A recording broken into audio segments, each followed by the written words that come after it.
거룩하신 아버지 하나님, 오늘 귀한 성의를 주셔서 감사합니다. 아멘. 오늘 이곳에 모여 예배하게 하시니 감사합니다. 우리의 예배를 받으시고 우리와 함께하여 주시옵소서. 아멘. 예수님의 이름으로 기도 올리나이다. 아멘. 다 같이 찬송가 8장 부르시겠습니다.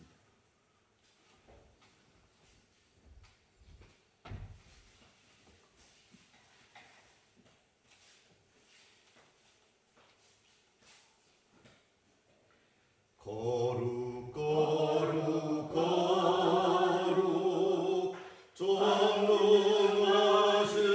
주님, 이른 아침 우리 주를 찬송합니다.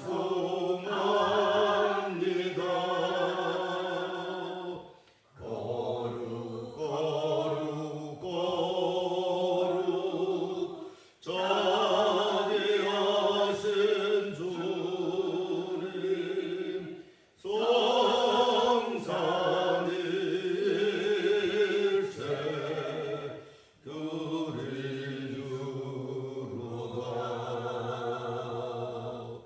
거룩 거룩 거룩 주의 보좌 앞에 모든 성도 멸관을 벗어두리네.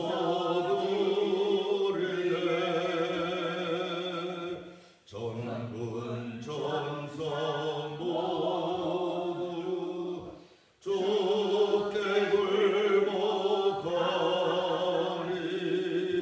영원히 위에 계신 주로다. 거룩 거룩 거룩 주에게 난 영광, 모든 의인 얻어서 거룩도다.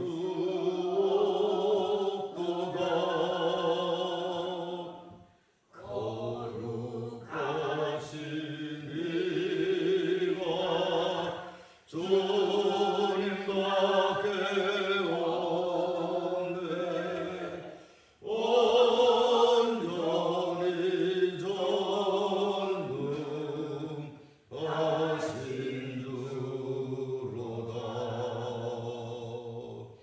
거룩 거룩 거룩 전능하신 주님, 전지 만물 모두 주를 찬송합니다. 거룩 거룩 거룩 전능하신 주님, 성삼위일체 우리 주로다. 아멘.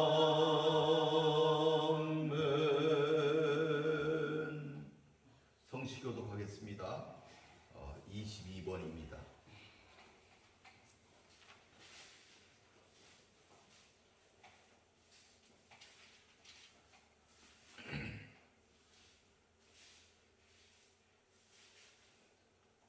성시교독 시편 37편입니다.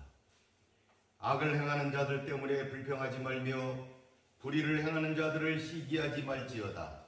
그들은 불과 같이 속히 예배를 당할 것이며 푸른 채소같이 세잔할 것이니로다.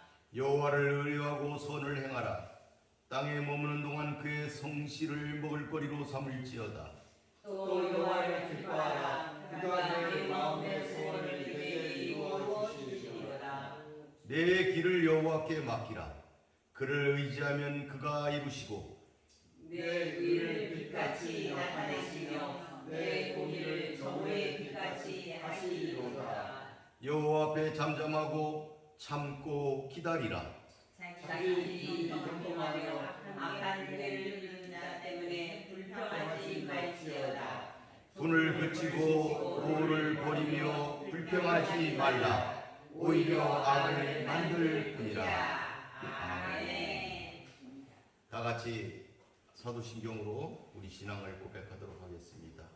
전능하사 천지를 만드신 하나님 아버지를 내가 믿사오며 그의 아들 우리 주 예수 그리스도를 믿사오니 이는 성령으로 잉태하사 동정녀 마리아에게 나시고 본디오 빌라도에게 고난을 받으사 십자가에 못 박히고 죽으시고 장사한 지 사흘 만에 죽은 자 가운데서 다시 살아나시며 하늘에 오르사 전능하신 하나님 우편에 앉아 계시다가 저리로서 사는 자와 죽은 자를 심판하러 오시리라. 성령을 믿사오며 거룩한 공의와 성도와 서로 교통하는 것과 죄를 사하여 주시는 것과 몸이 다시 사는 것과 영원히 사는 것을 믿사옵나이다. 아멘. 찬송가 23장 보겠습니다. 이 찬송 부르시는 우리 금필성 장로님 기도해 주시겠습니다. 23장. 만일이 내게 있으면 그에 가지고 내 거저 주시는 정을 늘 찬송하겠네. 내 은혜로우신 하나님 날 도와주시고 그 크신 영광 날 입혀 달게 하소서. 내 주의 귀한 이름이 날 위로하시고 이기의 음악 같으니 잠이라 깨도다. 내 주의 권세 깨뜨려 그 결박 보시고 이 주한 마음을 비로소 고정케 하셨네. 아멘.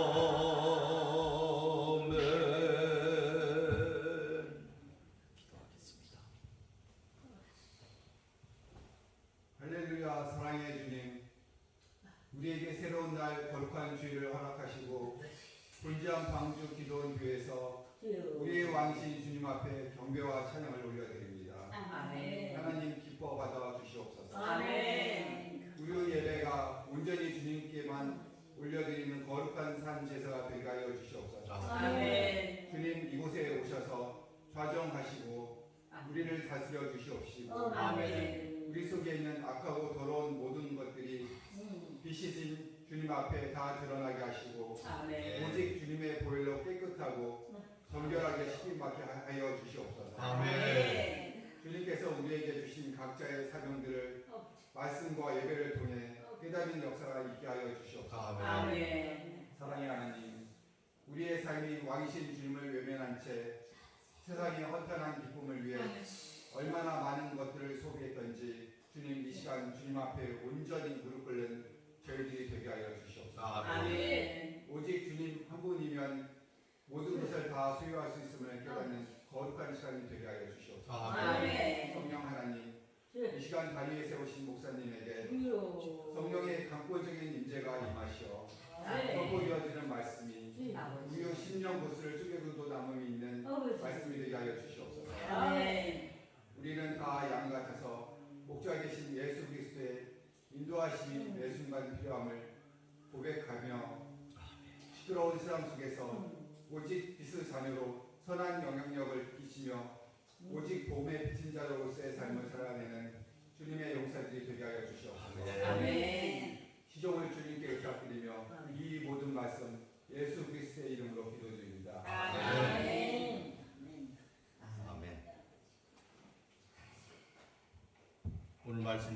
보겠습니다. 오늘 말씀은 히브리서입니다. 히브리서 1장 1절에서 3절까지 보도록 하겠습니다.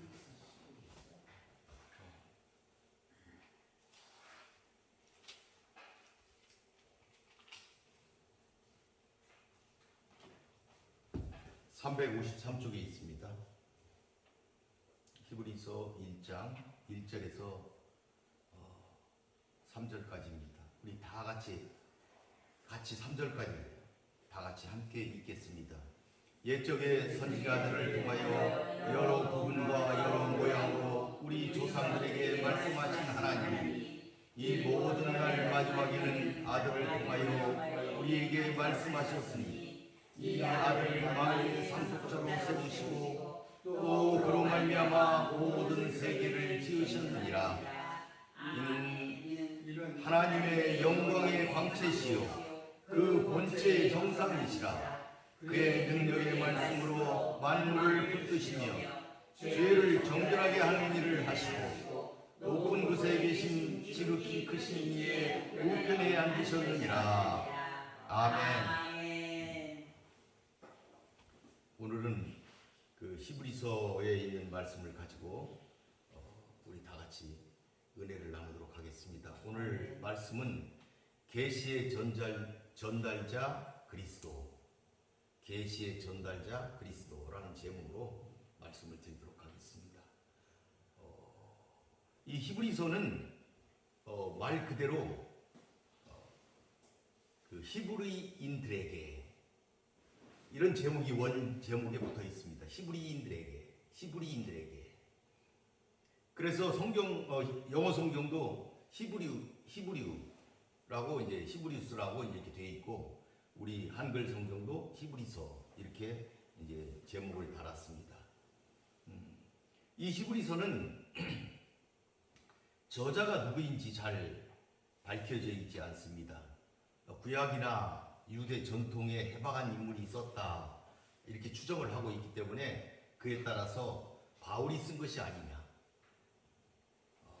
구약에 정통한 아볼로가 쓴 것이 아니냐, 또는 헬라 말에 익숙하고 제사장 가문에 속한 바나바가 쓴 것이 아니냐, 또는 그 아볼로를 가르칠 정도의 신앙과 이 교리를 가지고 있는 브리스길라와 아굴라가 쓴 것이 아니냐, 이런 그런 여러 가지 다양한 견해가 있지만 뚜렷하게 누가 썼다 이렇게 알려져 있지는 않아서 옛날 초대 교부 가운데 한 분도 이런 말씀을 하셨어요. 하나님만이 아신다.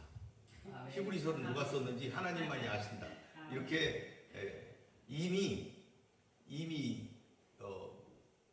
그 2세기에 그러니까 100 몇십 년 됐을 때 이미 그 초창기에도 누가 썼는지를 몰라가지고 그때 교부 되시는 그 분께서도 그렇게 얘기를 했어요. 하나님만이 아실 것이다.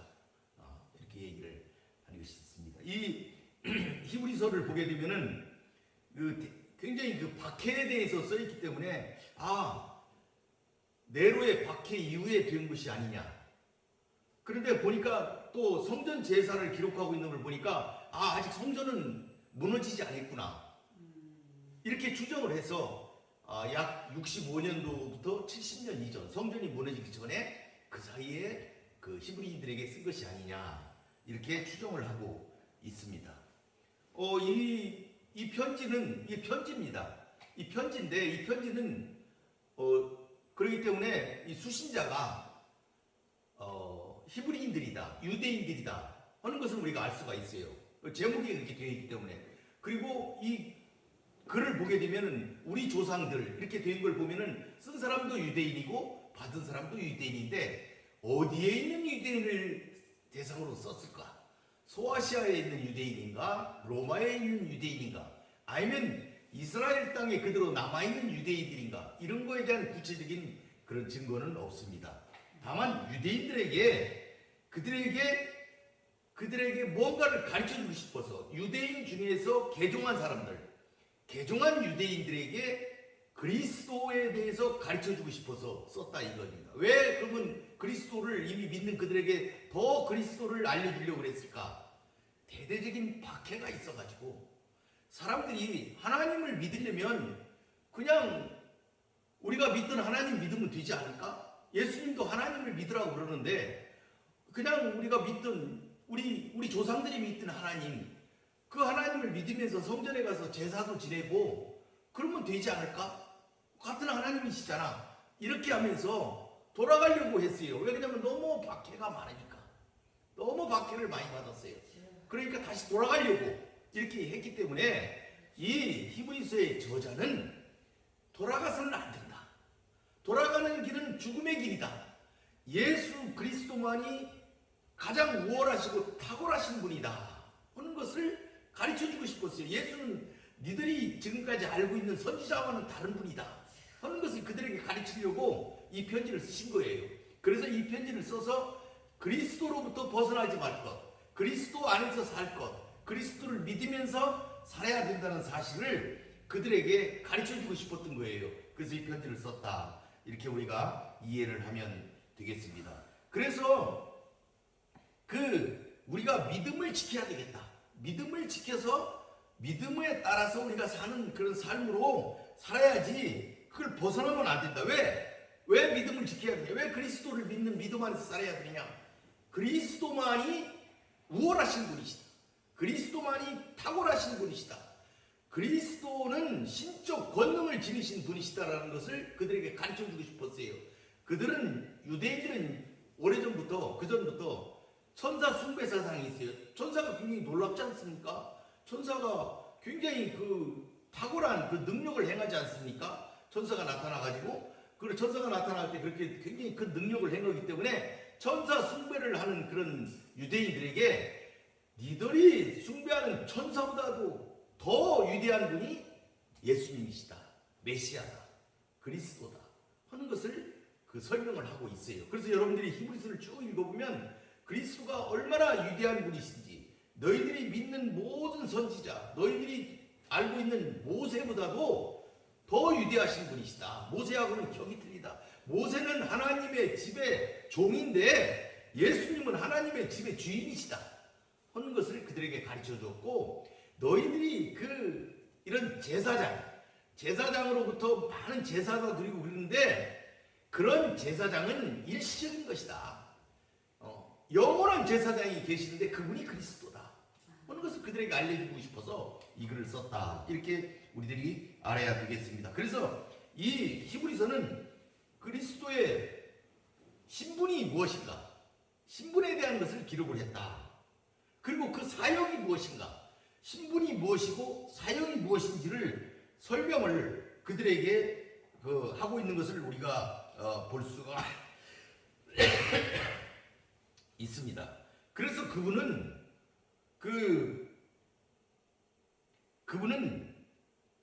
대제사장으로서 여러분들이 알고 있는 제사장보다, 그러니까 여러분이 유대인들이 알고 있는 제사장보다 탁월하기 때문에 그분이 드리는 속죄의 제사는 우리에게 구원을 갖다 준다. 그건 해마다 드리는 제사와는 틀리다. 해마다 드리는 제사는 그것이 불완전하기 때문에 또 드리고 내년에도 드리고 또 그 다음에도 드리고 또 그 다음에 드리고 해마다 드려야 되는데, 그것이 아니고 그렇게 니들이 해마다 제사를 드리는 것은 결국은 우리가 죄인이구나, 우리가 죄인이니까 해마다 제사를 드리는구나, 이것을 알게 해준 것밖에 더 있겠느냐. 그런데 이분은 대제사장이신데 단번에 제사를 드림으로 완전하게 모든 걸 이루신다. 너희들을 속죄하신다. 그러므로 너희들에게 구원을 주는 분이기 때문에 인내해라. 믿음을 지키면서 인내해라. 그래가지고 약속을 이루라. 하나님의 약속을 얻어라. 이렇게 그들에게 얘기를 하고 있는 내용이 주를 이루고 있다. 이렇게 우리가 말씀을 드릴 수가 있겠습니다. 그래서 좀 더 세분해서 이 히브리서가 어떤 책이냐면 그리스도의 신분이 우월하다는 것을 존귀한 하나님이라는 사실을 여기다 기록을 했고, 그 다음에는 영원한 대제사장이다.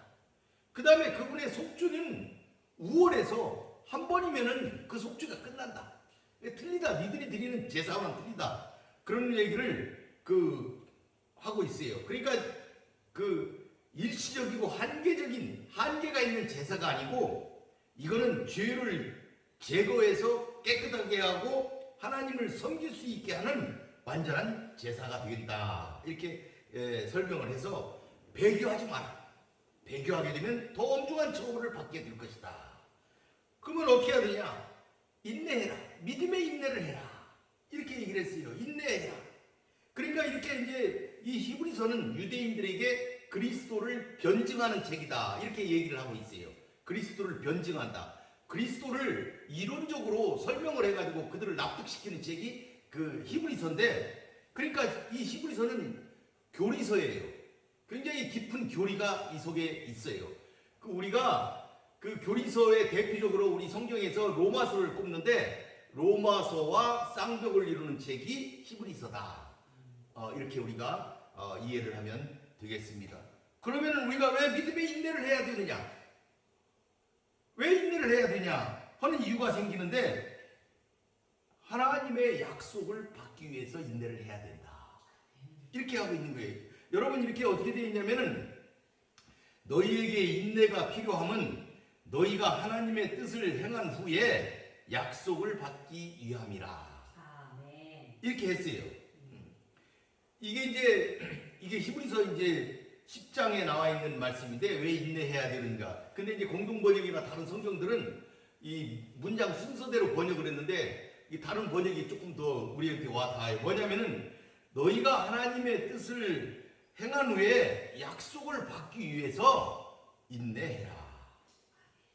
이렇게 얘기가 되어 있어요. 근데 여러분,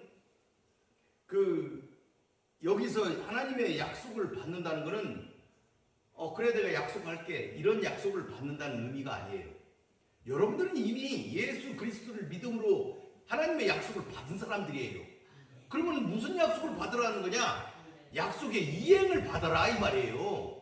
여러분, 우리가 돈을 이제 빌려줘서 이제 금전대차를 해서 어음을 했으면 어음이 실행이 돼야 되잖아요. 어음 끝나는 날에 돈을 받아야 되잖아요.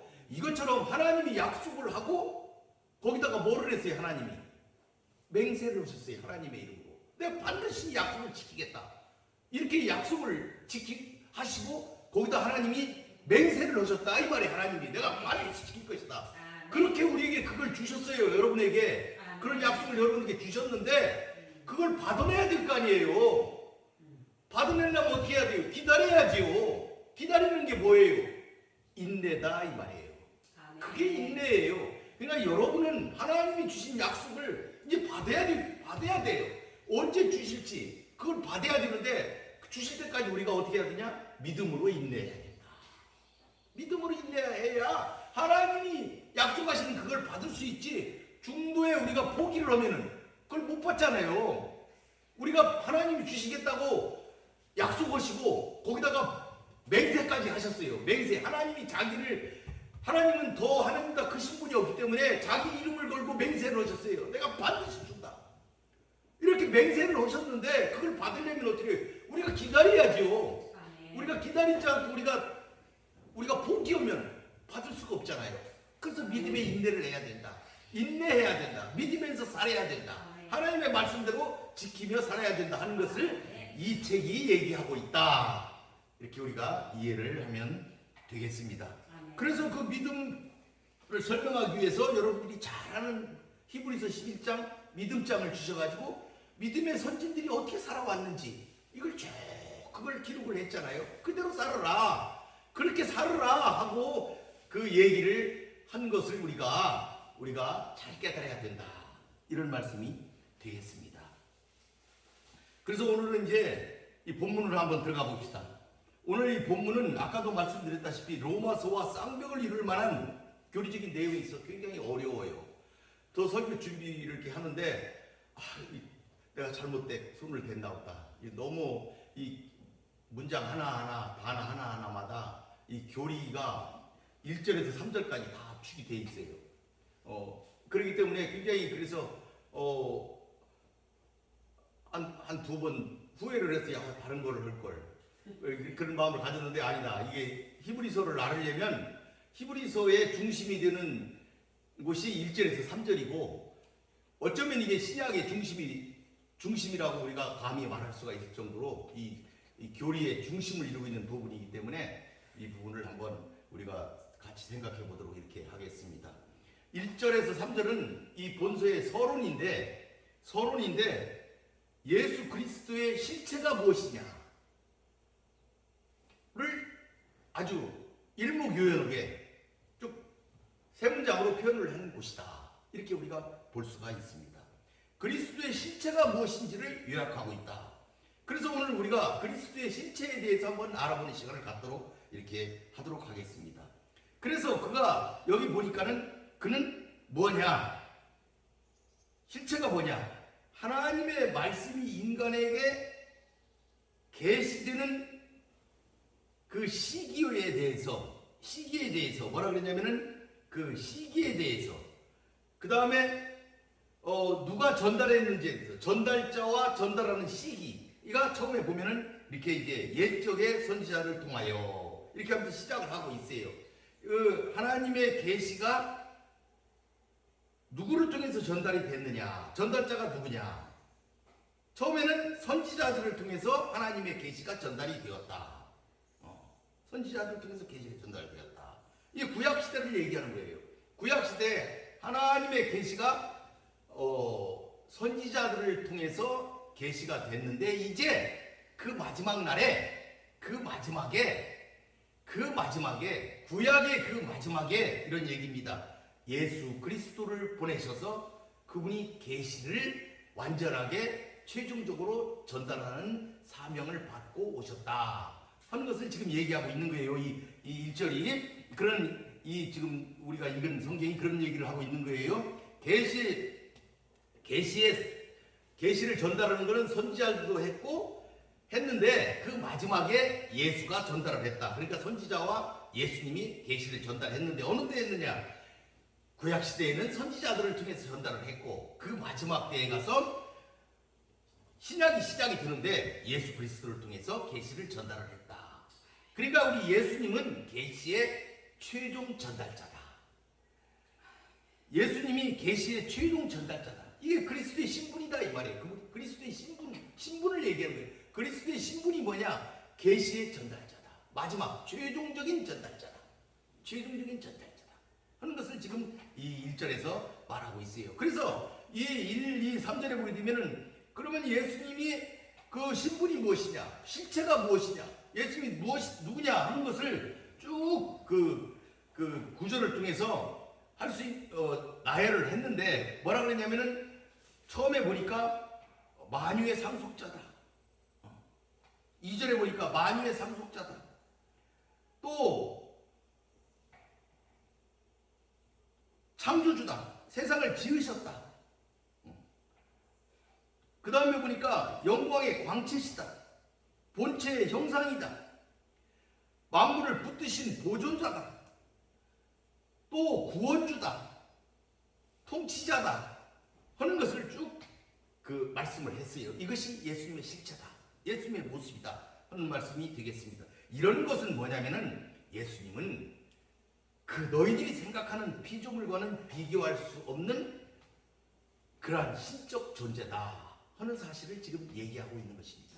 그러니까 히브리인들에게 너희들이 예수를 버리고 다시 가려고 그러는데 가서는 안 된다. 너희들이 보고 있는 그 예수 그리스도가 하나님이시다.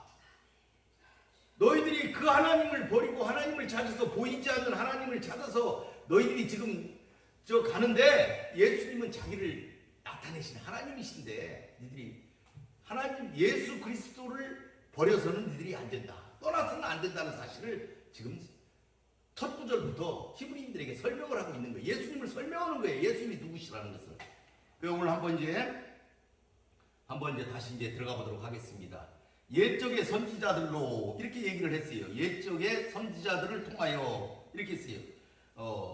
이 선지자들을 통했다 하는 얘기는 선지자 안에서 말씀했다 이런 얘기도 되는 거예요. 그러니까 선지자 안에서 했다, 선지자를 통해서 했다 이 말은 선지자의 영감을 통해서 말씀했다는 사실을 지금 말씀하고 있는 거예요. 그러니까 선지자들이 자기 것을 얘기한 것이 아니고 그 하나님의 것을, 하나님의 마음을 그들이 얘기했다는 사실을 지금 설명하고 있는 것입니다. 여러분, 여기 선지자라는 단어가 그 히브리 말로 나비라고 해요. 나비. 나비가 선지자인데 이 나비라는 언어가, 내가 왜 설명하면 여러분이 선지자를 금방 이해하려면 이렇게, 그 선지자를 뜻하는 나비의 원형이 원뜻이 원래 어떤 뜻에서 나왔냐면 부글부글 끓다, 부글부글 끓어요, 넘쳐 흐르다, 이런 말. 그러니까 선지자라는 것은 부글부글 끓어오르는 사람, 이게 넘쳐 흐르는 사람이에요. 뭐가 넘치고 뭐가 부글부글 끓, 하나님에 대한 사명감, 하나님에 대한 그 뜻으로 부글부글 넘쳐 흐르고 끓어 넘치고 끓어오르는 사람이라 이 말이에요. 그러니까 선지자가 목숨을 바쳐서 하나님의 은혜를 전하잖아요. 하나님의 말씀을 전하잖아요. 하나님이 그렇게 그들을 통해서 그러니까 그들이 완전히 이렇게 스피커, 그들이 완전히 그 자기 생각 없이 하는 것이 아니고 하나님의 영감 안에서 자기들의 끓어오르는 그 신앙심으로 하나님을 바라보는 그 뜻으로 그들이 전한다는 사실을 우리들이 알아야 되겠다. 그렇게 전했다. 선지자들은 그런 사람들이었다. 선지자들은 그런 사람들이었다는 사실을 우리들이 알아야 되겠다. 그 다음에 그 보니까 여러 부분과 여러 모양으로 이렇게 얘기했어요. 선지자들을 통했는데 여러 부분과 여러 모양이다. 이 말은 뭐냐면은 하나님의 계시가, 구약의 계시가 여러 시기, 여러 단계를 거쳐서 점진적으로 진행되었다. 점진적으로 진행되었다. 이것을 지금 표현하고 있는 거예요. 그러니까 전체적으로 완전하게 전해진 것이 아니고 한 부분씩 단편적으로 한 번에 모든 걸 쏟아 부은 게 아니고 조금씩 시간을 통해서 이렇게 전달되어졌다 하는 사실을 지금 설명하고 있는 표현입니다. 그리고 여러 모양으로 되었다는 것은 다방면으로 다양한 방법으로 하나님께서 말씀하셨다는 것을 지금 얘기하고 있습니다.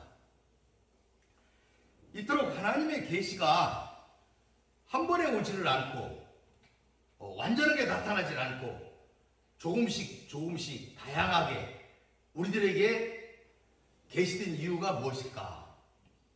그거는 제가 지난번에도 한번 이 말씀을 드렸었는데, 이 하나님의 무한하신 지식과 하나님의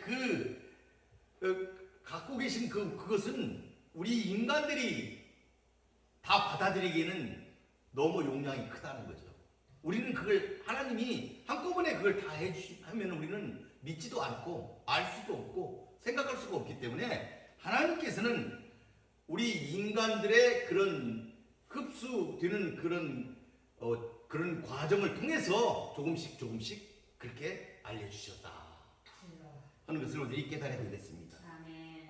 그 다음에 이제 우리 조상들에게 여러 모양으로 우리 조상들에게, 그러니까 이제 이거 쓴 사람도 히브리인이고 이걸 편지를 받는 사람도 히브리인이다 하는 사실을 우리가 알 수가 있죠. 말씀하신 하나님이, 우리 조상들에게 말씀하신 하나님이 그랬어요. 하나님이 말씀하신 거다 이 말이에요. 그러니까 하나님께서 옛날에 선지자들을 통해서 조금씩 부분으로 단편적으로 또 여러 가지 다양한 방법으로 이스라엘 백성에게 말씀하셨다 이렇게 됐는데, 여러분이 여기서 이게 말씀하셨다 이렇게 됐는데, 이 말씀하셨다는 거는 그 하나님의 그 마음에 있는 그것을 능력으로 나타내신 것을 얘기하는 거예요. 능력으로 나타내신 것을. 이게 뭔 말이냐면은 수많은 예언자들이 이스라엘 백성들에게 전달한 그 메시지는 개인의 생각이나 개인의 바람이나 개인의 어떤 그것이 아니고 그것과 관계없는 하나님의 마음에 있는 것들이다. 마음에 있는 것들이다. 마음에 있는 것들을 나타냈다 하는 것이 이 말씀이라는 단어에 들어가 있습니다. 이 말씀이라는 단어 속에 그 하나님의 그 소리나 말하는 능력의 측면이 포함돼서 들어가 있는 것이다.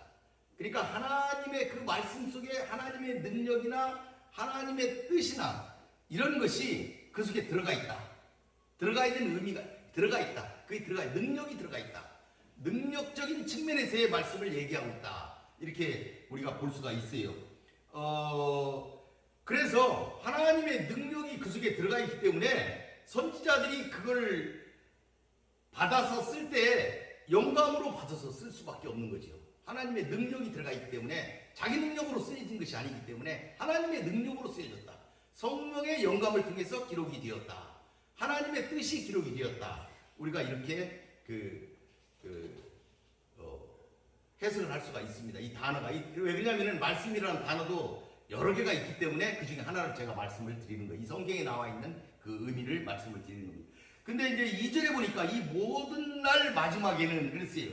이러한 날들의 마지막에 이랬어요. 이러한 날의 마지막에 아들을 통해서 우리에게 말씀했다. 이랬어요. 이러한 날들의 마지막이다. 이러한 날의 마지막이다. 이게 뭐냐면 선지자들을 통해서 쭉 지금 하나님이 말씀을 하셨는데 말라기 이후에는 400년 동안 말씀이 없었어요. 그래서 이제 이렇게 말씀이 없고 끝나는 것 같았는데 그 마지막에 이런 구약의 하나님의 말씀을 선지자들이 전했던 그 마지막에 구약의 마지막이 누구예요? 예수님이시죠. 예수 그리스도인 거예요. 이 마지막에 이러한 날들의 마지막에 그러니까 율법의 시대가 끝나는 이 마지막을 얘기하는 거예요. 율법의 시대가 끝났다는 걸 얘기하는 거예요. 새로운 메시아의 시대가 도래한다는 것을 얘기하는 거예요. 새로운 도래할 시대. 그때 그 당시에도 유대인들은 메시아의 시대는 새로운 세대다. 새롭게 도래하는 세상이다. 이렇게 얘기를 했어요. 그때도. 그래서 이런 새롭게 도래할 세대, 메시아 시대, 그걸 여는 분이 그리스도인데 이러한 날의 마지막에 선지자들의 맨 마지막에 이런 마지막에 예수님이 오셨다. 예수님을 통해서 말씀했다 하는 것을 우리들이 이해를 해야 되겠어요. 그래서 예수님은 그렇게 오셔가지고 예수님은 그렇게 마지막에 오셔가지고 아버지의 뜻을 따라서 스스로 하나님의 마지막 계시를 전달하시고 마지막 계시를 전달했어요. 십자가의 대속 제물로서 단번에 영원한 속죄의 제사를 드림으로 구속사역을 수행하셨다.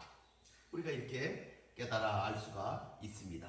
그래서 이전에 또 보니까 아들을 통하여 우리에게 말씀하셨다. 이렇게 했어요. 그러니까 요거는 이제 1절하고 좀 이제 1절에 처음에 어떻게 했어요? 선지자들을 통해서 했는데 이게 대비가 되는 거예요. 이제는 아들을 통해서. 이제는 아들을 통해서 했다. 이 말이에요. 2절에 보면은. 이 마지막 날에 아들을 통해서 했다. 그러니까 시기가 기록되어 있는 게 시기. 어느 시기냐? 마지막 날에 했다. 누구를 통해서? 마지막 날에 예수를 통해서 말씀하기 시작하셨다. 말씀하셨다. 이런 얘기죠. 이런 얘기입니다. 그러니까 하나님께서는 옛적에는 선지자들을 통해서 당신의 마음에 있는 것들을 나타내 보이셨으나 최종적으로는 아들을 통해서 계시하셨다. 이게 뭔 말입니까? 이 옛적 모든 선지자들의 마지막에 예수 그리스도가 위치한다는 것. 예수님의 위치를 얘기하는 거예요. 예수님의 위치. 구약이 예수 그리스도를 지향하고 있다는 것을 얘기하는 거예요. 그 모든 것의 마지막에 누가 있느냐? 예수님이 있는 거예요. 그 모든 날들의 마지막에 선지자들의 모든 날들의 마지막에 누가 보니까 예수님이 계신 거예요. 그 마지막에 예수님이 계셨다는 거예요. 그러니까 구약이 그리스도를 지향하고 있고 성경의 중심이 그리스도라는 걸 다시 한번 알 수가 있는 거예요. 그러니까 하나님의 모든 말씀을 하셨는데 그 마지막에 예수님께서 최종적으로 계시를 하신 거예요. 그러니까 구약의 종점이 어디예요? 예수님이에요. 중심이 예수님이에요. 그 얘기를 예수님이 직접 하셨잖아요. 구약을 들이 성경을 읽느냐? 그게 나에 대해서 쓴 건데 그거 모르느냐? 이렇게 예수님이 하셨잖아요. 그 나에 대해 쓴 것이다. 이 말이 그 말이에요. 마지막 날에 위치를 누가 하고 있냐면은 예수님이 하셨다. 마지막 날에 위치를 얘기하는 거예요. 계시의 정점을 얘기하고 있는 거예요. 그리고 계시의 주인공이 예수님이다 하는 걸 얘기하고 있어요. 이거를 하나님께서는 성자 예수님을 통해서 완전하게 드러내 보이셨다 하는 것을 우리들이 알 수가 있습니다. 우리 성경에는 이제 그게 이제 잘 알 수가 없는데, 이 원어 성경을 통해서 보면은 이 아들을 통해서 이 아들이라는 이 단어에 이 관사가 없어요. 원래 관사가 있는데 여기는 관사가 없는데 왜 그랬냐? 그 독생하신 하나님, 그 하나님 예수 그리스도에 대해서 절대적인 의미를 부여하기 위해서 관사를 쓰지 않았다. 왜 우리 용법에 보면은 문장의 용법은 그런 것이 있지 않습니까? 어떤 걸 나타내기 위해서 그 하는 방법. 관사를 안 쓴 거는 예수님의 절대적인 의미를 부여하기 위해서 관사를 안 쓰고 썼다는 거죠. 그런데 이게 중요한 게 있어요. 그러면은 이게 무슨 의미냐면은 예수님이 하나님과 한 분이시라는 것, 예수님이 하나님이시라는 것, 그걸 지금 나타내는 건데, 유대인들에게는 이게 받아들이기 힘든 사실이죠. 유대인들은 하나님과 같다고 하는 그 사실 자체만으로 예수님을 정죄했잖아요. 그런데 히브리서의 기자는 그 사실을 분명하게 여기다 기록을 한 거예요. 하나님이시라는 것, 하나님과 한 분이시라는 것. 그래서 그 문장을 쓸 때 문장을 관사를 쓰지를 안 했다. 우리가 이렇게 우리가 이해를 할 수가 있겠습니다. 그러니까 아들이 어떤 분이라는 사실, 지금 내가 계속 얘기하잖아요. 히브리서는 예수님의 실체, 예수님이 어떤 분이신가, 예수님이 어떤 분이신가를 지금 설명하고 있는 거예요. 히브리인들에게. 그거를 지금 설명하고 있는 많은 문장들을 우리가 지금 지켜보고 있는데, 예수님은 계시 그 자체라, 그 계시의 최종적인 계시인데 그 계시 자체가 예수님이라는 사실을 우리들이 이해를 해야 되겠어요. 선지자들은 하나님의 뜻 일부분만 이해했지만 예수 그리스도는 하나님 그 자체다. 하나님의 모든 뜻을 완전하게 예수님이 이해하셨다. 선지자들은 단편적으로 전했지만 예수님은 마지막에 오셔서 최종적이고 완전하게 전달하셨다. 그래서 이 아들이 하나님 그 자체이고 최종적이고 완전하고 우월하신 분이다. 예수님이 우월하신 분이다. 완전한 사자다. 완전한 메신저다 하는 사실을 설명하고 있다. 이 문장을 통해서 우리가 이렇게 이해를 해야 되겠습니다. 2절 다시 들어가 보면 이 아들을 만유의 상속자로 세우셨다. 이렇게 얘기를 했어요. 이제 그리스도의 실체가 이제 하나씩 나오는 거예요. 그리스도가 누구냐? 상속자다 이 말이에요. 만유의 상속자다. 그러니까 이 조금 전에는 하나님 계시의 완성자다 이렇게 얘기를 했는데 여기서는 상속자다 이렇게 얘기를 했어요. 그리스도의 실체는 하나님의 상속자더라. 그를 만물의 상속자로 삼았다, 세웠다 이렇게 얘기했어요. 만물의 상속자로 세웠다. 세웠다는 건 뭐예요? 공식적인 절차를 통해서 공적으로 임명했다 이 말이에요. 예수님은 세우신 분이에요. 하나님이 공적으로 그런 절차를 밟아서 완전하게 그 자리를 세우신 분이다. 만물의 상속자로 세우심을 받은 거예요. 언제? 여러분 만물의 상속자로 세움을 받았어요. 그런 유업을 받았는데 그걸 언제 받았습니까? 부활하신 후에 받으신 거예요. 예수님은 부활하신 후에 이게 이루어졌어요. 이미 그렇게 결정됐는데 언제 이루어졌느냐? 부활하신 후에 이 상속자로서의 지위가 이루어졌다. 이걸 우리가 알 수 있어요. 마태복음 28장 한번 여러분들이 그러면은 그 말이 진짜인가? 한번 봅시다. 마태복음 28장 18절 한번 봅시다.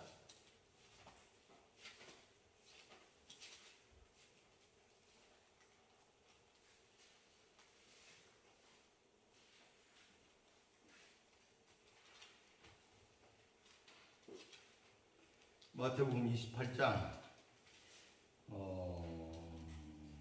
18절.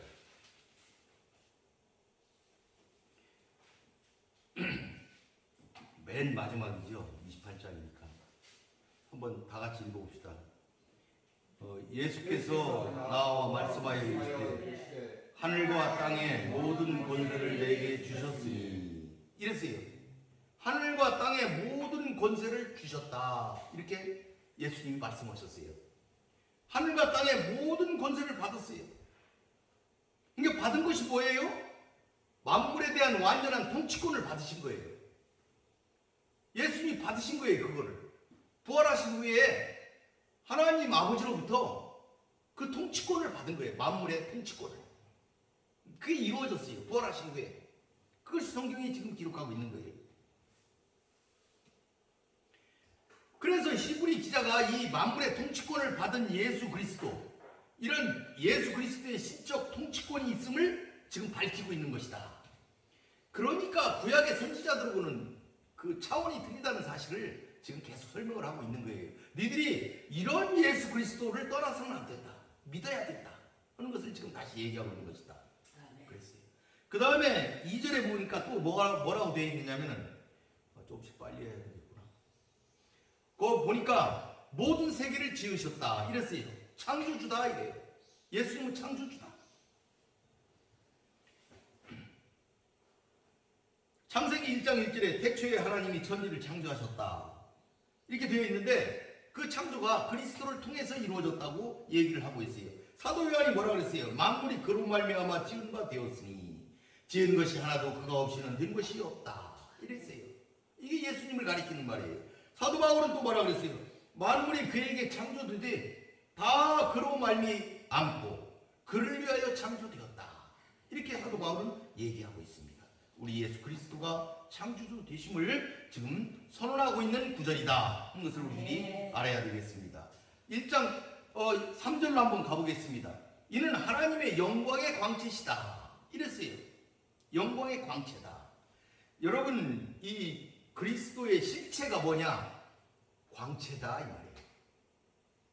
하나님의 영광의 광채다. 이 광채라는 것은 두 가지 뜻이 되는데 발광체를 의미하게 돼요. 예수 그리스도가 발광체다. 하나님의 영광을 나타내는 발광체. 또는 한 가지 더 있어요. 빛. 빛이다. 빛 그 자체다. 하는 의미가 있어요. 그러니까 예수님이 여기서 광채라고 그랬는데 이 광채의 의미는 두 가지가 있다. 발광체 아니면 그 빛. 이 두 개를 얘기하고 있다. 이렇게 우리가 이해를 하면 되겠습니다. 그러면 여러분, 이 성경에 계속 선지자와 비교를, 선지자는 뭐예요? 반사체다. 하나님의 영광을 반사하는 반사체다. 반사체다. 근데 예수님은 그 빛 자체다. 발광체다 하는 사실을 지금 얘기하고 있습니다. 그러니까 그리스도 안에 있는 능력, 무슨 지혜랄지 사랑이랄지 그리스도의 의랄지 이런 것은 우리 아들 예수 그리스도의 인격 안에 계시되어 있는 하나님의 본질이라는 사실을 우리들이 깨달아야 돼요. 하나님의 본질이다. 우리가 여기서 중요한 것을 우리가 알 수가 있는데, 우리 인간은 하나님의 탁월성이나 전능성, 영원한 것, 무한성 이런 걸 반영하는 하나님의 영광을 우리의 시공세계 내에서는 우리가 접할 수가 없는 거예요. 만날 수가 없어요. 직접적으로 경험할 수가 없어요. 직접적으로 경험할 수가 없어요. 이 현실 세계에서는 하나님의 이런 크나큰 영광을 우린 직접 경험할 수가 없어요. 그렇게 위대했던 인간 모세도 하나님을 직접 만날 수가 없었던 거예요. 엎드려 있었잖아요. 직접 볼 수가 없었다고 얘기를 하고 있어요. 모세도. 그런데 그런 영광을 인간들 앞에 형상을 가지고 나타나신 분이 있으니 그분이 예수님이시다. 예수님이시다. 예수님이 그 형상으로 나타나신다 하는 것을 우리들이 깨달아야 되겠습니다. 그렇기 때문에 예수님을 예수님을 본 자만이 하나님을 보는 것이고 예수님을 아는 자만이 하나님을 알 수가 있다고 성경은 기록하고 있어요. 아버지와 아들은 하나이기 때문에 아들을 본 자만이 아버지를 알 수가 있다. 이것을 예수님이 말씀하셨어요. 많은 바리새인들과 그 제사장들이 예수님한테 하나님을 얘기하니까 하나님을 왜 나를 본 자는 하나님을 본 것이다. 이렇게 얘기를 하면서 나를 보고도 깨닫지 못하는 자들이 어째서 하나님을 자꾸 찾느냐. 하나님을 안다고 그러냐. 나도 모르는 자들이 예수 하나님의 아들 예수도 모르는 너희들이 어찌 하나님을 자꾸 안다고 그러냐. 내가 볼 때는 니들은 하나님을 모른다. 니들은 하나님을 모르는 자들 아니냐. 이렇게 얘기를 한 거예요. 여러분 서기관들과 바리새인들이 얼마나 놀랐어요. 그 사람들은 성경을 연구하면서 평생을 사는 사람들인데 하나님을 모른다고 이렇게 일갈을 하시니까 그들은 너무나 놀랍고 또 두려웠을 거고 또는 분에 북받쳤을 수도 있지요. 예수님의 말씀은 뭐예요? 니들이 나를 모르는데 아들을 모르고 어떻게 아버지를 안다고 그러냐. 그 얘기를 하신 거예요. 그러니까 이렇게 영광의 광채가 나타났을 때 우리들은 그분을 보고 우리는 하나님을 볼 수가 있다. 그리고 이러한 바른 지식을 가져야 되겠다. 이런 바른 지식을 가지고 있어야만이 된다는 사실을 얘기하고 있어요. 그 3절에 보니까 그 본체의 형상이다 이랬어요. 여러분 이게 단어가 이제 두 개가 있어요. 본체와 형상이라고 있는데 이게 본체라는 말은 이게 우리도 그 전에 신학교에서 공부할 때 보니까 이걸 굉장히 많이 가리켜요.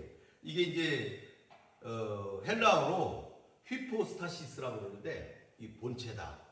이 본체라는 말이 굉장히 우리 교리에서 중요하잖아요. 본체가 뭘까? 이게 이제 휘포스타시스라고 그러는데 문자적으로는 아래에 놓은 것.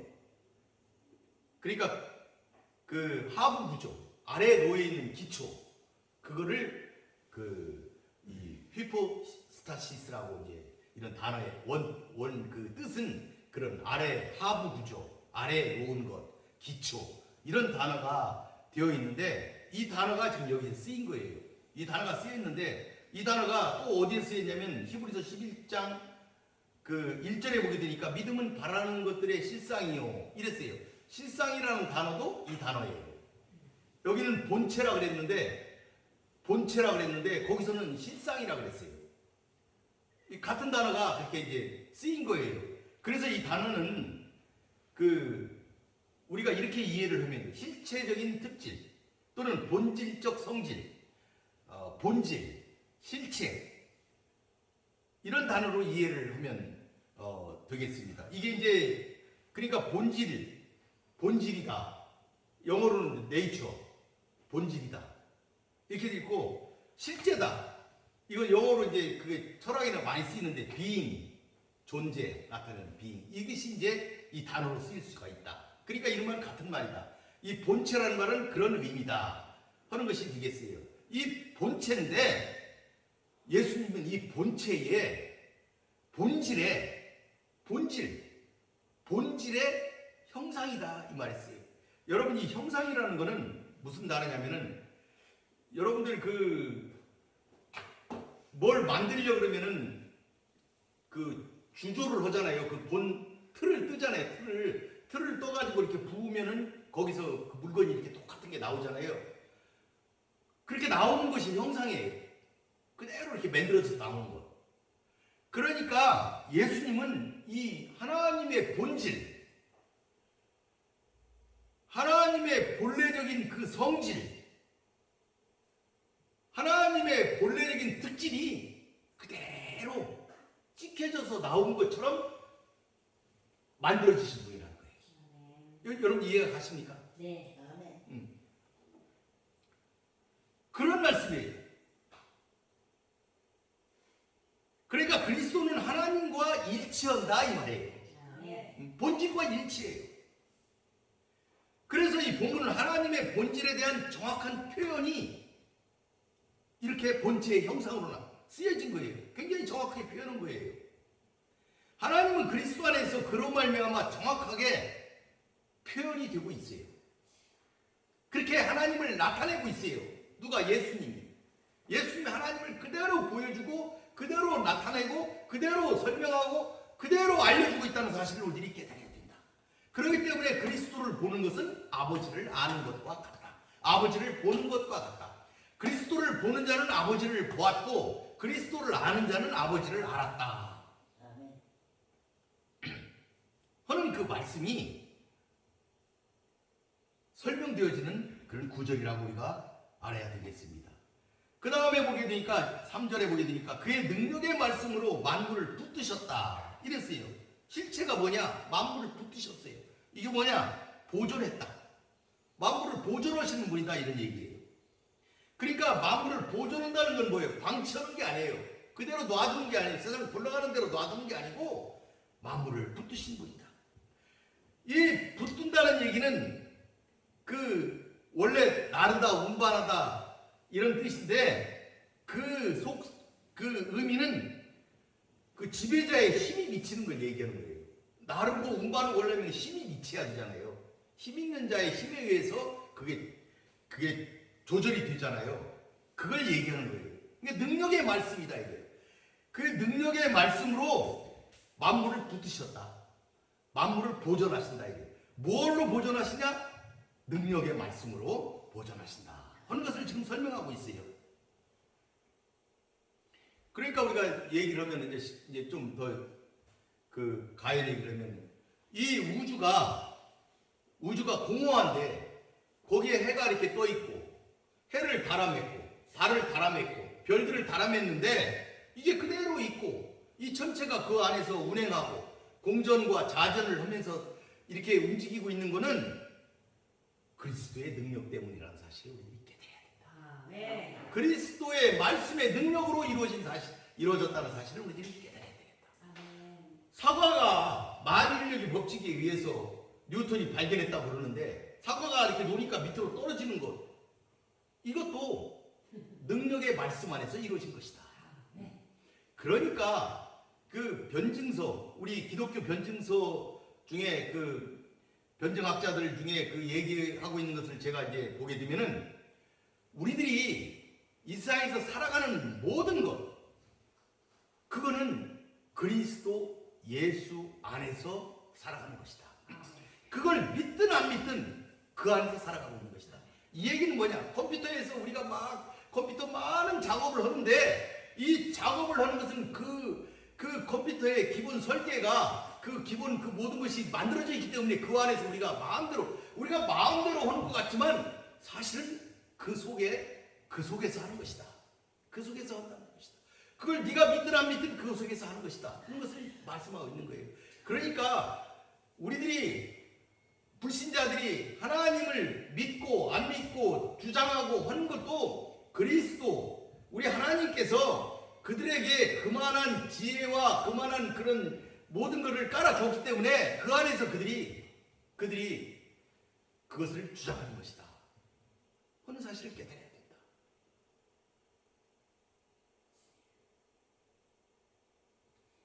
그러니까 아버지의 품에 앉아서 어떤 애기가 아버지의 수염을 가지고 장난을 했다.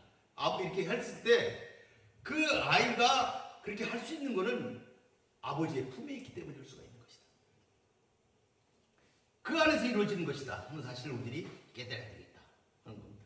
그럼 3절 다시 보게 되니까 죄를 정결하게 하셨다 이랬어요. 이 실체는 뭐냐? 속죄 사역을 했다 이 말이에요. 여러분 속죄 사역은 누가 하는 겁니까? 제사장이 하지요. 그런데 이 예수님은 대제사장이다 이 말이에요. 예수님이 이런 속죄 사역을 하셨고 그 속죄 사역을 죽음을 통해서 완전하게 하셨다. 죄로부터 완전하게 하셨다 하는 사실을 지금 말씀하고 있는 거예요. 정결하게 하는 일을 하시고 이 얘기는 스스로 하셨다는 얘기예요. 강요가 아니에요. 스스로 하셨어요. 그리고 또 한 가지는 끝났다는 거예요. 하시고 과거잖아요. 이미 했어요. 끝났어요. 뭐가 끝났어요? 속죄 사역이 끝났다는 얘기예요. 다시 할 필요가 없는 것이다. 그러니까 제사를 다시 드릴 필요가 없다 이 말이에요. 이미 하셨다 이 말이에요. 이미 하셨어요. 하나님 예수님께서 하셨기 때문에 다시 할 필요가 없어요. 완전한 속죄를 이루셨다는 얘기예요. 이게 예수님이 하신 거예요. 이게 예수님의 실체예요. 예수님이 그렇게 제사장적인 그런 일들을 완전하게 하셨어요. 끝내셨다는 사실을 말씀하고 있습니다. 그 다음에 다시 보니까 높은 곳에 계신 지극히 크신 이의 우편에 앉으셨다. 이랬어요. 우편에 앉으셨다. 통치자가 되셨다 이 말이에요. 통치자가 되셨어요. 언제? 부활하시고 승천하셨어. 승귀하셨어요. 승귀라고 그래요. 오르셔서 귀하게 해주신 거 승귀했다 이래요. 교리적으로 이렇게 승귀하셔가지고 승귀의 신분을 나타내셨어요. 통치자가 되신 거예요. 다스리는 사람이 되셨다 이런 얘기입니다. 그런데 그 자리는 원래 있던 자리인데 다시 승귀해서 그렇게 오르셨다 이런 얘기입니다. 그런데 거기 보니까 앉으셨다 이랬어요. 앉으셨다 이 얘기는 이러한 이유로 속죄의 이유로 다시 내려오실 필요가 없으시다. 다시 일어날 필요가 없다 이거예요. 앉으셨어요. 끝냈다 이 말이에요. 속죄의 이유로 속죄를 위해서 다시 오실 필요가 없어요. 이제 오시려면 무엇으로 오십니까? 심판으로 오시죠. 심판의 주로 오시는 것이지 속죄의 주로는 오실 필요가 없어요. 이미 앉으셨다. 끝내고 앉으셨다 이런 얘기고 그 다음에 통치자가 되셨다 이런 얘기를 우리가 알 수가 있습니다. 결론을 맺겠습니다. 히브리서는 기록 목적이 그리스도교로 개종을 했는데 이거 계속 믿어야 되나? 이렇게 핍박이 있는데 믿어야 되나? 이렇게 우왕좌왕하고 유혹을 받는 그 히브리인들에게 그 성도들에게 핍박과 유혹에도 너희들이 넘어가지 말고 신앙을 굳게 지켜서 너희들의 그 인내를 이루라. 인내를 이루게 하기 위한 그런 목적으로 기록이 되었다는 사실을 말씀을 드렸습니다. 그 주요한 내용은 그러면은 왜 예수를 믿어야 되느냐, 왜 예수가 우월하시냐 하는 것을 여기에 기록을 했어요. 그러면서 다른 길은 없다. 여기 쓴 이 히브리서에는 다른 방법이 없다는 걸 얘기하고 있는 거예요. 구원의 다른 방법은 없다는 것을 지금 설명을 하고 있다는 사실을 우리들이 알아야 되겠다. 이걸 변증하기 위해서 이 구약 자체를 완성한 분이시기 때문에 다른 방법은 없다. 그래서 그리스도의 신분 또 그분의 사역 이런 것을 지금 설명하고 있는 그런 책이다. 우리가 이렇게 말씀을 드릴 수가 있겠습니다. 이건 그 설명을 통해서 무엇을 증명하는 거예요? 탁월하신 분이다. 신성한 분이시다. 하나님이시다. 하는 것을 설명하고 있는 그런 내용이 되겠습니다. 그러면은 다시 한번 복습하겠습니다. 그리스도의 실체가 뭐냐? 이랬어요. 여기 보면 실체를 요약을 했어요. 신약 계시의 전달자인데 신약 계시의 전달자이신 예수 그리스도의 실체가 뭐냐? 실체가 뭐냐? 하는 것을 지금 우리는 공부를 했습니다. 알아봤습니다.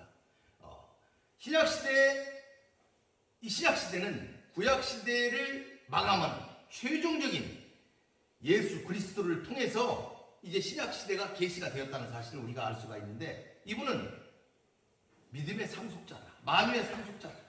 하나님과 동등한 분으로 만물의 창조주다. 보존자다. 인류의 대속자다. 구세주다. 통치자다. 이런 것을 우리가 깨달아 알게 되었습니다. 그러면 이렇게 예수님을 설명하는 이유가 뭡니까? 그럼 우리 보고 어떻게 하라는 것입니까? 목적이 무엇입니까? 인내하는 믿음을 가져라. 인내하는 믿음을 가져라. 믿어라. 예수를 믿어라. 다른 길은 없다. 예수를 믿어라. 그리고 인내해라. 그래서 그들에게 히브리서 11장을 통해서 앞서간 성도들의 그런 행적을 기록을 해준 거예요. 이런 걸 보고 믿어라. 인내하고 믿어라. 그러면 왜 믿어야 되느냐? 하나님이 약속하셨기 때문에 그렇다. 하나님의 약속은 신실하신 것이다. 하나님이 그렇게 약속을 하셨다. 그리고 하나님이 그 약속에다가 맹세를 하셨어요. 보직을 하셨어요. 이런 말씀이기 때문에 너희들이 믿어야 된다. 믿어야 된다. 그러면 하나님이 그렇게 약속하고 맹세까지 하셨으면 그 약속을 우리가 어떻게 받아야 됩니까? 받아내야 될 거 아니에요. 우리가 하나님께 우리는 이미 약속을 받았는데, 오음은 받았는데 약속이 이루어져야 될 거 아니에요. 어떻게 해야 되느냐? 그렇게 되면 너희들이 인내를 해야 된다, 기다려야 된다, 믿음의 생활을 해야 된다 하는 사실을 기록하고 있습니다. 너희에게 인내가 필요함은 너희가 하나님의 뜻을 행한 후에 약속을 받기 위함이다. 약속을 받기 위해서, 그 약속하신 것을 우리가 받으려면은 우리가 인내해야 된다 이 말이에요. 중도에 포기해서는 안 된다, 다른 길로 가서는 안 된다, 다시 돌아가서는 안 된다, 참고 견뎌야 된다는 사실을 히브리 기자가 설명하고 있다, 이런 말씀이 되겠습니다. 히브리에서 말하는 인내하는 믿음이란 결코 추상적이지 않습니다. 또한 아무것도 하지 않고 소극적으로 견디는 것도 아닙니다. 그것은 실생활에서 믿음을 실천하는 것으로 적극적으로 믿음을 따라 선을 행하고 악을 멀리하는 삶을 살아가는 것입니다. 히브리서의 권면을 따라 오늘날 우리 성도들도 과연 인내하는 믿음의 생활을 하고 있습니까? 실천을 하는 생활을 하고 있습니까? 한번 살펴보아야 되겠습니다. 우리 모두는 하나님의 은혜를, 이 하나님의 약속을 얻는 성도들이 되기 위해서 인내하며 믿으며 그 길에 서서 함께하는 그런 성도들이 되시기를 바라겠습니다. 아멘. 마치겠습니다. 기도하겠습니다. 고맙고 자비하신 여호와 아버지 하나님 감사합니다. 오늘은 계시의 전달자이신 예수 그리스도를 가지고 말씀을 나누었습니다. 우리 주 예수 그리스도는 만유의 창조주시고 상속자이시고 구속주이시고 우리를 보존하시는 분이시고 주권자이신 것을 우리들이 깨달아 알았습니다. 이 예수님을 믿는 것 외에는 다른 방법이 없다는 것도 우리가 잘 알았습니다. 예수님을 아는 것이 하나님을 아는 것이요, 예수님을 보는 것이 하나님을 보는 것이라는 사실도 깨달았습니다. 이 예수 안에서 살아가는 우리 사랑하는 성도들이 되게 하여 주시옵소서. 아멘. 믿음의 인내를 이루어 하나님의 약속을 유업으로 받는 사랑하는 성도들이 되게 하여 주시옵소서.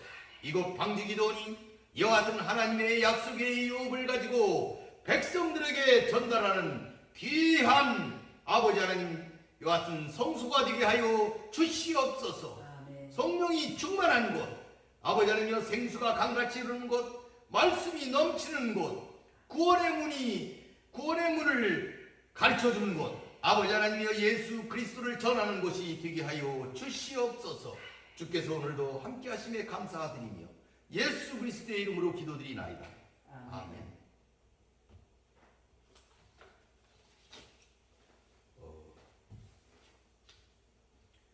찬송가 202장 부르시면서 준비하신 헌금 드리도록 하겠습니다.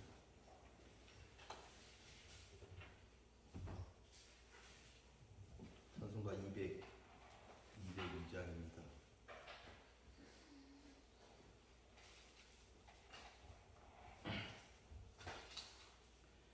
하나님 아버지 주신 책은 귀하고 중하신 말씀일세.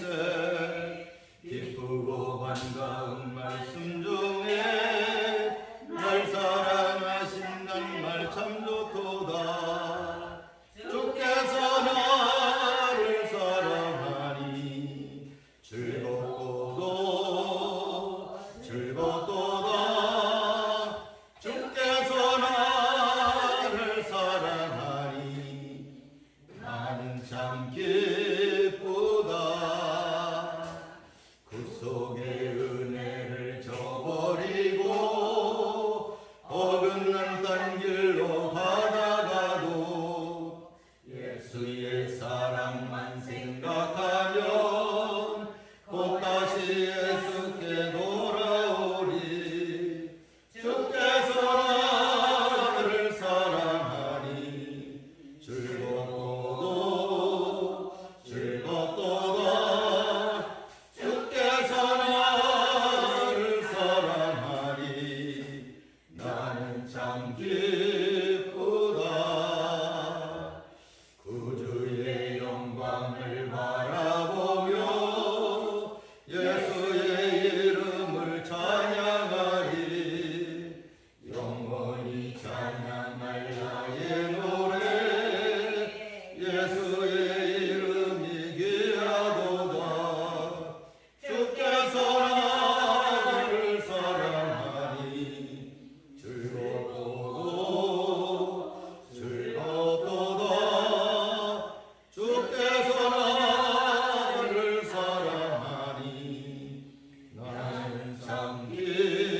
날 사랑하시오니 마귀가 놀라서 물러가네. 주 나를 이렇게 사랑하니 그 사랑 어떻게 보답할까. 주께서 나를 사랑하니 즐겁고도 주께서 나를 사랑하니 나는 참 기쁘다. 아멘. 고맙고 감사하신 아버지 하나님 감사합니다. 오늘도 이 사랑하는 광주기도원 교회에서 귀한 예배 올리게 하시고 은혜의 말씀으로 서로 피차 나누게 하시니 감사를 드립니다. 하나님의 말씀에 굳게 서서 하나님의 말씀을 따라 살아가는 사랑하는 성도들이 되게 하여 주시옵소서. 세상에 나가서 살을 적에 지치지 않고 무너지지 않고 흔들리지 않고 하나님의 말씀을 굳게 잡고 예수 그리스도를 바라보며 승리하는 삶을 살아갈 수 있도록 하여 주시옵소서. 오늘은 순서에 따라 물질을 바쳤습니다. 이 바친 적은 물질이 하나님 사업의 귀한 밑거름이 되게 하여 주시옵시고 아버지 하나님이여 이 물질이 쓰이는 곳마다 하나님께 영광 돌리는 놀라운 역사 일어나게 하여 주시옵소서. 헌금을 바친 사랑하는 손길들을 축복하여 주시옵시고 그들의 가정과 자녀와 직장과 그들의 계획하는 것들이 하나님 안에서 이루어지게 하시고 하나님의 뜻을 따라 이루어지게 하시고 하나님의 영광을 나타내는 귀한 역사들이 그들을 통하여 그들의 가정을 통하여 그들의 물질을 통하여 이루어지게 하여 주시옵소서. 지금은 우리 구주 예수 그리스도의 은혜와 아버지 하나님의 거룩하신 사랑하심과 성령님의 함께하시고 교통하신 은혜가 오늘 예배를 통하여 하나님의 말씀에 순종하고자 하는 사랑하는 우리 무리들과 그리고 오늘 이 시간에도 전국 방방곡곡에서 하나님의 말씀을 전하고 예배하고 드리는 성도들과 오늘도 북녘 땅에서 하늘을 바라보며 하나님께 기도하며 하나님을 향하여 울부짖는 그들의 소리에 귀 기울이시는 놀라운 역사가 지금으로부터 영원히 함께 하실지어다. 아멘.